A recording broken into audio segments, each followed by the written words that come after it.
Covid की news 2 दिन से चल रही है, उसके कारण बहुत सारे लोगों के मन में थोड़ी सी शंका आशंका है, लेकिन उसके लिए डरने की कोई जरूरत नहीं है।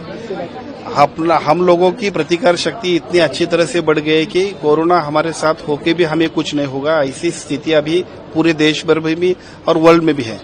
जबकि पेशेंट 2 कुछ मिले हैं जिसकी डेथ हुई है, उसके कारण भी बहुत सारे लोग परेशान हैं, लेकिन वो कोमॉर्बिड थे, उनको दूसरे आजार जो थे उनके कारण पेशेंट डेथ हो गई है। सर, अदर कंट्री में कोविड बढ़ रहा है, महाराष्ट्र या इंडिया में लोग आ रहे हैं, जो सेंट्रल गवर्नमेंट ने अभी गाइडलाइन नहीं दी, स्टेट गवर्नमेंट कुछ इस बारे में करने हैं? देश में अगर कुछ भी सूचना सुझाव हो तो सेंट्रल गवर्नमेंट हमें देती है और उसके माध्यम से हम लोग उनका अनुपालन करते हैं। अभी ऐसी कुछ भी सेंट्रल गवर्नमेंट से हमें एसओपी नहीं है, अगर उसके बारे में कुछ एसओपी आएगी तो हम लोग उसका अनुपालन करेंगे।